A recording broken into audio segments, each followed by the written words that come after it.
पाठ का देवी प्रभाव। तो चलिए जानते हैं।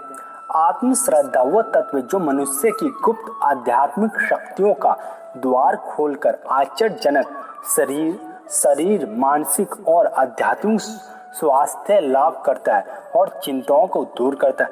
हम श्रद्धा पूर्वक जो कार्य करते हैं उसमें हमें देवी सहायता प्राप्त करती है। बिना श्रद्धा के पूजा अर्चन प्रार्थना पाठ भजन इत्यादि का कोई अर्थ नहीं, सब निष्फल ही रह जाते। जिन व्यक्तियों का इन आध्यात्मिक प्रक्रियाओं में श्रद्धा नहीं, उन्हें इनको करने में भी कोई लाभ नहीं होता। जिन्होंने अटूट श्रद्धा से इन शक्तियों का लाभ उठाया, उनके अनुभव बड़े प्रेरक है। चलिए एक उदाहरण के द्वारा हम समझते हैं। एक महोदय का नाम श्री सूरजवल शर्मा है। उनका स्थान नजीबाबाद था। आयु 55 वर्ष के लगभग 6 जून 1944 को वे अपनी बद्रीनाथ और केदारनाथ की यात्रा से वापस आकर एक दिन के लिए हमारे अतिथि बने थे। उन्होंने अपने जीवन की एक आपबीती इस प्रकार सुनाई कि वे बोले, 2 वर्ष पूर्व की बात है। पिछले दिनों में मैं भयंकर मानसिक और शारीरिक आदि व्याधियों में से होकर निकला हूँ। सन 1946 में 4 मास बीमार रहने के बाद मेरे एक पुत्र की आकस्मिक मृत्यु हो गई थी।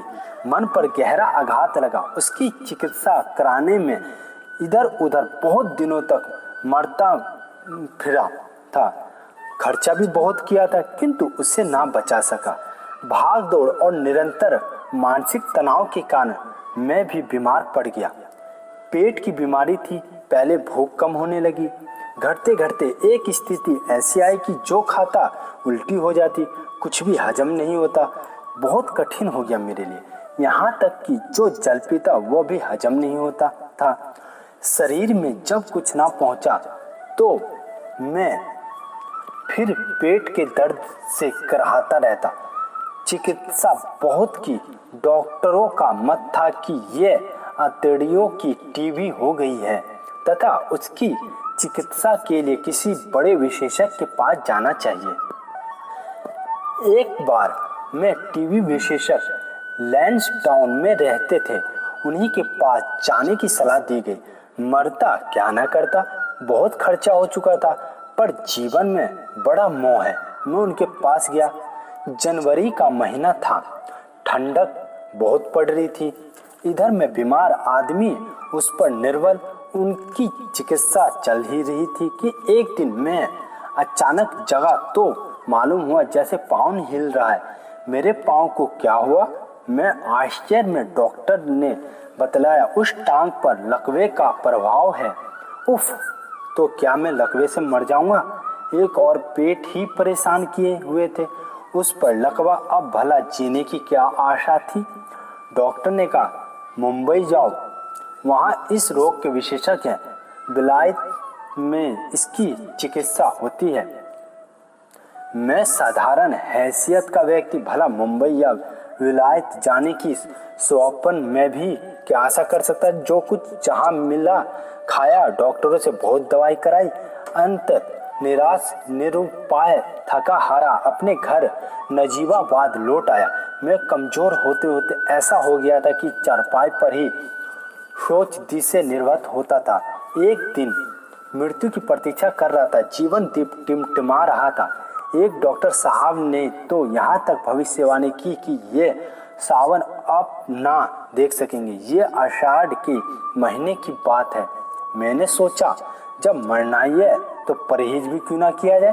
जब इच्छाएं पूर्ण करूं, जिस चीज़ों का मन करे खाऊं, अतः सब कुछ छोड़ अंतिम दिन की प्रतीक्षा होने लगी। एक दिन देवी के मंदिर गया।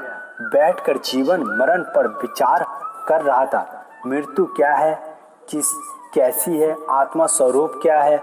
अनेक छोटे बड़े प्रश्न मन में तूफान मचा रहे थे। इतने में क्या देखता हूँ कि एक साधु महात्मा मंदिर में प्रविष्ट हो रहे हैं। उन्होंने मुझे चिंता का कारण पूछा। मैंने अपनी बीमारी की संपूर्ण कहानी आदि से अंत तक सच सच कह सुनाई। ये सुनकर वे बोले, सब कुछ तुम कर बैठे हो, पर एक डॉक्टर की दवा शेष रह गई है, उसका भी इलाज कर देखो। बड़ी चमत्कारी डॉक्टर है, ऐसे आश्चर्यजनक कार्य करते हैं, असाध्य रोग तक ठीक हो जाते हैं। उस डॉक्टर की प्रसिद्ध सर्वत्र फैल रही है। मैंने पूछा, वो कौन डॉक्टर है? उन्होंने कहा, वो डॉक्टर है भगवान। भगवान का इलाज भी कर देखो। मेरे पास कोई उत्तर ना था, मैंने सिर झुका दिया। उन्होंने चिकित्सा विधि बतलाई। जल के स्थान पर प्रत्येक बार गंगा जल का ही सेवन कीजिए। जब प्यास लगे गंगा जल लीजिए और उसके साथ 3 मासे पीसी हुई सोट खाते रहिए। 24 दिन तक कोई भोजन ना खाइए, आपका भोजन केवल सोट और गंगा जल ही है। ये कहकर वो चले गए। मैं मंदिर से बाहर आज चबूतरे पर बैठ गया। विचार निरंतर एक दूसरे से टकरा रहे थे। सोचा कि अवश्य ये दवा करूंगा, अंतिम बार इसे भी आजमा कर देखता हूँ कि वे ही साधु महात्मा फिर लौट चले आ रहे हैं तो ये क्या चाहते हैं, भिक्षा, रुपया या चंदा? गौशाला के लिए दान? साधुओं से मुझे कुछ आश्रद्धा इसलिए थी कि अनेक ठग भिन्न भिन्न रूप बनाकर ठगते हैं। वे बोले, वकील डॉक्टर जब तक फीस नहीं लेते तब तक अपनी पूरी शक्ति कार्य नहीं करते, तभी मैं भी फीस देनी होगी। मेरा संदेह पूरा हो गया। मैंने सोचा, रुपया ऐंठने का नया ढंग इन महोदय ने निकाला है। मैं साधारण स्थिति का बीमारी द्वारा चूसा हुआ व्यक्ति, भला इन्हें क्या फीस दे सकता हूँ? मैं बोला, महाराज मैं गरीब व्यक्ति हूँ, भला क्या फीस दे सकता हूँ? वे बोले, फीस नहीं दोगे तो भगवान का इलाज भी पूरा नहीं होगा। भगवान की फीस क्या हो सकती है? मैं सोचता रहा। मैंने कहा, अच्छा बताइए क्या प्रस्तुत करूं? वे बोले, भगवान रुपये पैसा नहीं चाहते, तुम्हें रुपया नहीं देना है, केवल अपने जीवन को भगवान में बना देना है। उसका साधन है रामायण का नित्य नियमित श्रद्धापूर्ण पाठ। यदि उपयुक्त इलाज के साथ तुम नियमित श्रद्धापूर्वक रामायण का पाठ भी करते रहो तो परम भाव जल्दी होगा, स्थायी होगा और पूर्ण आरोग्य प्राप्त होगा। भगवान सुंदर है, भगवान स्वास्थ्य है, भगवान जीवन है, प्रेम है, सत्य है। रामायण के निरंतर पाठ से उपयुक्त औषधा का देवी प्रभाव अपनी पूरी शक्ति से कार्य करेगा। तुम्हारी चित्त वृत्ति आरोग्य, स्वास्थ्य और केंद्रित रहेंगी। वे पूछने लगे, अच्छा बोलो तुम कितने पाठ करना चाहते हो? मैंने ये समझकर कि सावन में मरना तो है ही, आवेश में आकर कह दिया कि महाराज मैं 40 रामायण के पाठ करूंगा। वे मेरे इस वचन को पक्का करने के लिए बोले, अच्छा तो ये लो, अंजलि में जल संकल्प कर डालो। हाथ में जल ले उन्होंने विधि पूर्वक पाठ करने का संकल्प दिया और चलते चलते बोले, अब तुम शीघ्र स्वस्थ और हो जाओगे। अब हम तुमसे तभी मिलेंगे जब तुम्हारे पाठ पूर्ण हो जाएंगे और तुम पूरे स्वास्थ्य हो जाओगे। महाराज चले गए। कर्तव्य का पालन हमें दृढ़ता से पूर्ण श्रद्धा पूर्वक करना प्रारंभ कर दिया। गंगा जल का प्रबंध किया, सोट ही लेता रहा, पाठ नित्य नियमित रूप से चलता रहा। मेरे आश्चर्य की सीमा ना रही जब मैंने उस चिकित्सा का चमत्कार देखा। मुझे पहले जल पचना शुरू हो गया, कुछ दिन के बाद टमाटर का रस पचने लगा, फिर अन्य फलों के रस, और सात पाठ समाप्त होते तो टांगों की अकड़ाहट दूर होने लगी। भोजन ग्रहण करने की इच्छा भी जाग उठी। थोड़ा थोड़ा मैं बिना सहारे चलने लगा। जैसे जैसे दशा सुधरती मेरी श्रद्धा उत्तरोत्तर बढ़ती गई।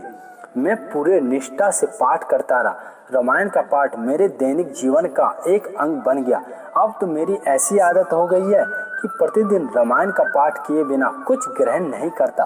दास पाठ करते करते मेरी अवस्था ठीक हो गई, निर्बलता घटती रही, साथ ही दवाएं भी चली और आज भी चल रही है, और मैं अपने आप को पूर्ण स्वस्थ पा रहा हूँ। इस उपयुक्त देवी चिकित्सा के बल से मैं ये जीवन का प्रकाश देख रहा हूँ। जिन पाँव से मैं कभी चल तक नहीं पाता था, आज उन्हीं से पैदल बद्री और केदारनाथ की यात्राएं करके आनंद उठा रहा हूँ और मैं समय के अनुसार लौट रहा हूँ।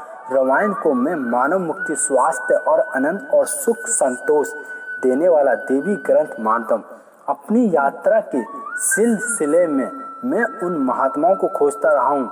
हर स्थान पर साधुओं को ध्यान से देखता हूँ, पर मुझे उनके दर्शन नहीं मिले। कुरुक्षेत्र में सूर्य ग्रहण के अवसर पर भी मैं उनकी खोज में गया और स्थान स्थान पर उन्हें ढूंढा, किंतु जब निष्फल रहा। यदि उपयुक्त महात्मा जी मेरे इस अनुभव को पढ़े तो अवश्य पत्र लिखे अथवा दर्शन देने की कृपा करे, तो मैं बड़ा ही अनुग्रहित होऊंगा।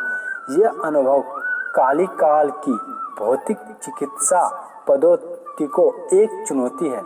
देवी श्रद्धा वह अनमोल अशुद्ध है जिसे मन में धारण करने से देवी शक्ति प्रकट होती है।